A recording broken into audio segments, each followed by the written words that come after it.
Now the last presentation before the break is by Andreia Inamorato dos Santos.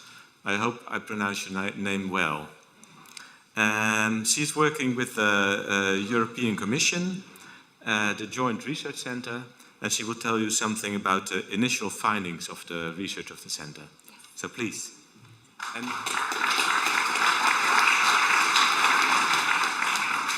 this one is 50 minutes.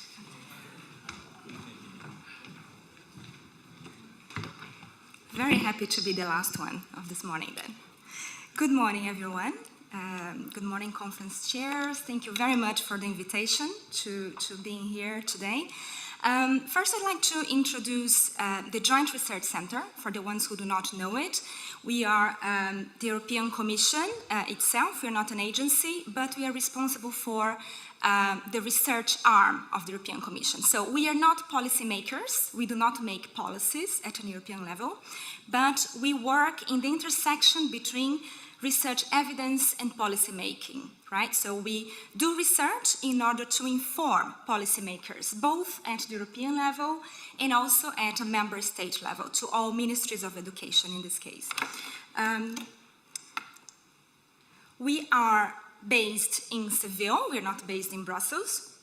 And in there we have research in a number of areas: agriculture, climate, and the field of education. So to date, we have more than 100 publications. I'd suggest that our main business is to do research and publish reports to inform the general public of our research. And one of the research that I would like to mention today is about open education, right? This is where we locate blockchain in education, in the field of education, within the broader umbrella of open education. So last year we published this report, which provides a framework on how to open up education, mostly focusing on higher education institutions, and we developed the 10 dimensions of open education. And I have highlighted in there where we see, most and foremost, blockchain would fit within those 10 dimensions. It definitely is about technology, but not only that, it's also about recognition of credentials, both informal and non-formal learning. It's about collaboration between stakeholders, and also about research, if you think of intellectual property management in the new way of publishing academic journals, for example. Important to say is that all those dimensions of open education interrelate, they overlap with one another, right? But in this particular case of blockchain, I think we could certainly say that technology, recognition, collaboration, and research are the ones that it touches upon the most. I think this report is a good starting point for us to start locating blockchain within the education field. Okay, so very briefly, this is the research areas in which we have reports published. We deal with a number of areas as individuals, organizations, policy and society, and that's where the open education and open edu policies study is located. And then you see, we call our blockchain in education study, in which we involve many stakeholders. Some of them are here today. They have contributed to it. Thank you very much in advance. We locate it as an anticipatory study, exploratory, because we are still in the phase of trying and find out the potential, the challenges, and the key issues of blockchain in education. So that's why it's located as an anticipatory study. Okay, so who is involved in this study? The overall coordination of all our projects, including digital competences, is by Yves Puni, and the main researchers of this study is Alex Gregg and Anthony Camilleri, both from Malta, and myself, I am the study designer and also project manager. In this study, what we tried to do was to create a report that would be reader-friendly. A report that would serve the purpose of informing policymakers that come from a non-technical background. So we try and use very simple language and explain the main concepts of blockchain and then discuss issues of its usability, challenges and key issues. And we focus on some user cases. We discuss we have case studies from the Open University in the UK, from MIT, Learning Machine, and certainly block search is discussed in there. because it's based on open standards and we consider it an important part of open education, the openness aspect.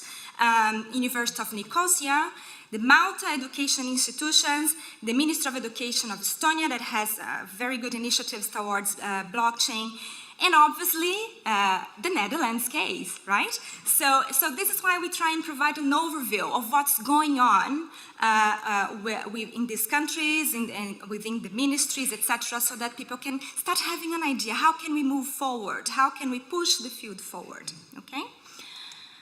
Right, so this is the report that it's written, it's being editing, the final bits and pieces, and we are hoping to publish by this autumn, by the end of October, beginning of November at the maximum. And we'll make sure that it will be widely circulated within the blockchain network.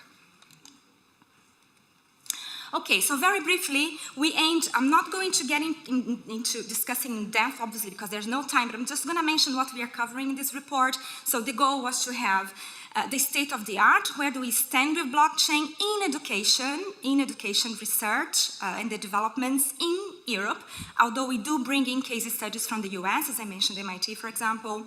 And we also propose a set of recommendations for policymakers, right? Both for governments, but also for educational institutions on how possibly to push the sector forward. We obviously had to adopt a qualitative methodology. We are not making any strong claims about blockchain yet because it's very early days in the field. So we decided to go for interviews and involve the stakeholders of different sorts of communities to gather information and to discuss what they consider are the successes and the key challenges to date.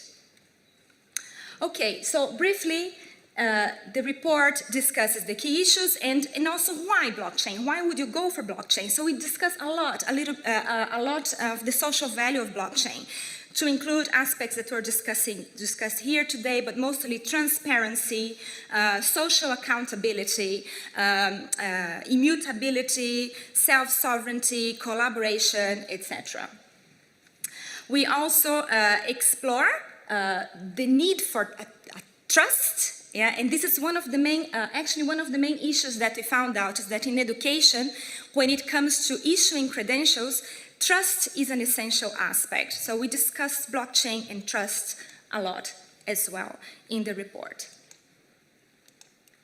Okay, we also have the recording of academic achievements and the likely take-up. So we talked to some European university associations, such as EADTU, to see where they think, we stand at with blockchain at the moment, and the likelihood that European universities will actually go for it and work in collaboration.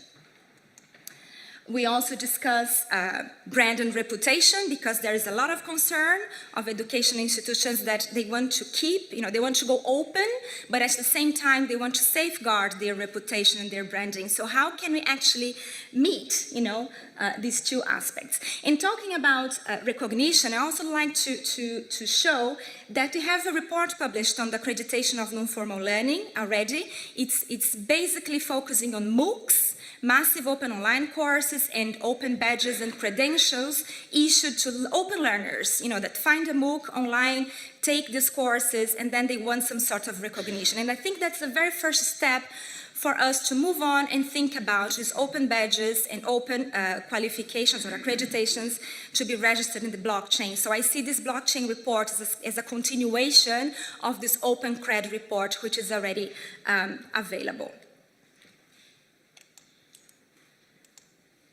Okay, and finally, opportunities and challenges.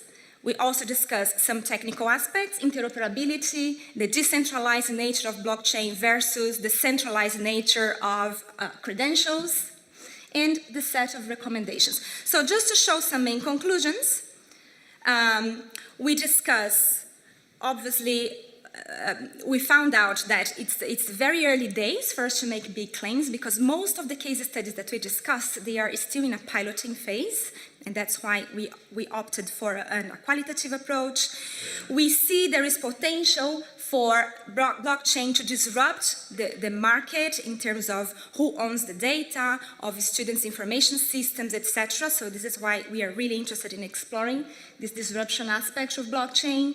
The open implementations of technologies and the shared competence of the market. So we see that both public companies and private companies and organizations, in this case of blockchain in particular, need to work together to develop the field forward, because there are different stakeholders and different challenges to everyone, and obviously also different risks to everyone. So there needs to be some sort of consensus, so we recommend that they work together.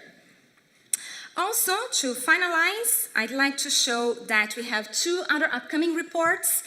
Going Open is a policy recommendation report for member states and the European Commission itself.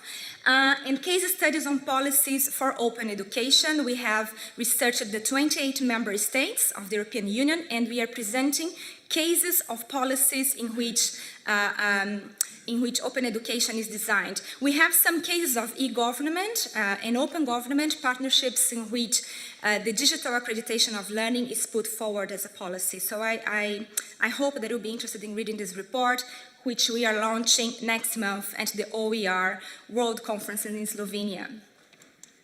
And finally, I'd like, obviously since we are in the Netherlands, I'd like to, and I'm part of the scientific committee of this conference, I'd like to invite everyone to participate in the OE Global Conference in April next year, and hopefully we'll be able to also discuss blockchain in there.